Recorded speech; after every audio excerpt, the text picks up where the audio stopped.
Eu peço a vocês que se inscrevam no canal, que curtam esse áudio e que o compartilhem.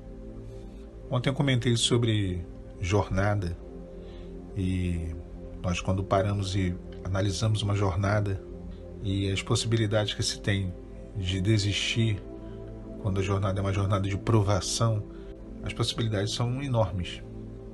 E eu usei o texto de Paulo que diz que nós não somos daqueles que nos retiramos para a perdição, mas daqueles que seguimos, que prosseguimos para a conservação da alma.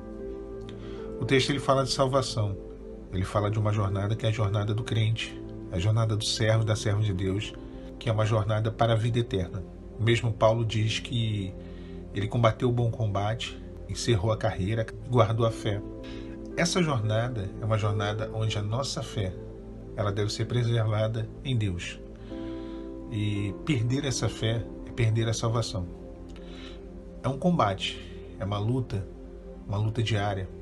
Às vezes nós acordamos já com essa luta aflorada, podemos dizer assim, viva, né? E ela é tão intensa que acordamos e dormimos muitos dias. Isso acontece com esse combate nos atormentando, nos atordoando. Quando o mar está revolto, não tem jeito. Nós respiramos a provação e é um momento que devemos passar. Não é algo que vai durar a vida inteira, mas é um momento de adversidade. Agora, de um ponto de vista mais amplo, essas provações, como se fossem batalhas, né? Elas não são a guerra é a vida inteira. As batalhas são as lutas, as adversidades, as provações que acontecem no meio da nossa vida. Essas provações, elas podem fazer entrar em colapso a nossa fé.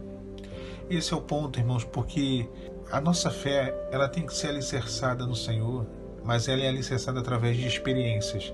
Eu não conheço ninguém que tenha permanecido na presença de Deus só por promessa. Eu não conheço ninguém que tenha permanecido na presença de Deus porque acha que é um caminho bom, porque é o caminho certo, é o certo a se fazer, porque cresceu na igreja e ouvia a Bíblia desde criança. Não. Uma pessoa permanece diante do Senhor por conta de uma coisa, basicamente: as experiências que ela tem com Deus. São as experiências que a operação de Deus na vida dela, essas experiências, elas alicerçam a nossa fé.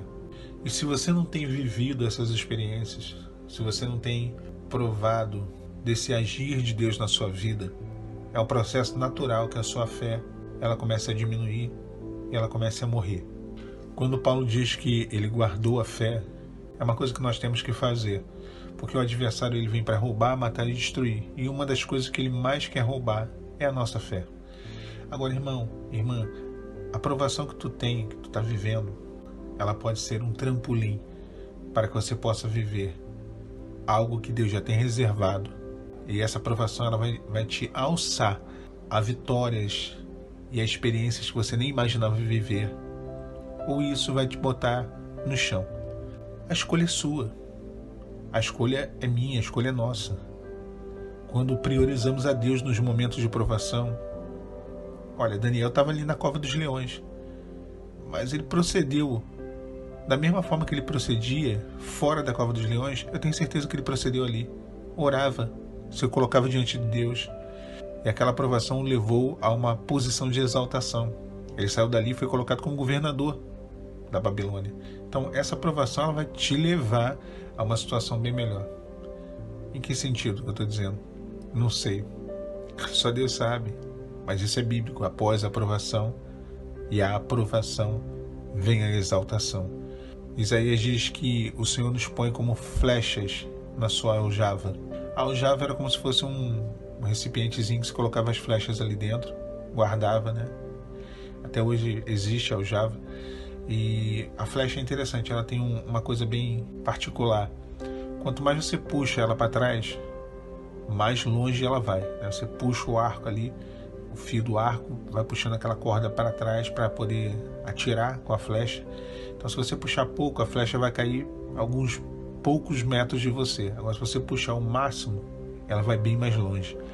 E Deus ele não faz assim conosco, nos puxa para trás, nos leva ao nosso limite, permite com que venhamos a passar por situações, somos confrontados com a nossa personalidade, com o nosso temperamento, com toda a nossa estrutura. Ela é confrontada, ela é provada. Mas para que isso? Assim como a flecha, ele nos puxa para nos levar para bem longe. É assim que Deus faz. Paulo entendera que a provação que ele vivia naquele momento, ela era breve e momentânea. Ele usa isso, porque essa breve e momentânea tribulação, então ela é passageira, ela é temporária, ela não vai durar para sempre, mas ela produz um fruto. O sofrimento produz um fruto, e é um fruto de paz. E o conceito de vitória dentro das provações, ele pode ser um pouco relativo. Por exemplo, você vê Moisés, ele conduziu o povo de Israel pelo deserto durante 40 anos, aproximadamente, e já no final ali da jornada, Deus manda ele subir o monte e diz para ele assim: olha, contempla isso tudo aí, tá vendo essa terra toda? Olha para isso tudo, até o horizonte, até onde os seus olhos puderem ver, essa é a terra prometida, mas você não entrará. E ele ficou por ali, né? E alguém pode pensar que Deus não foi justo com Moisés. Agora, olha que interessante.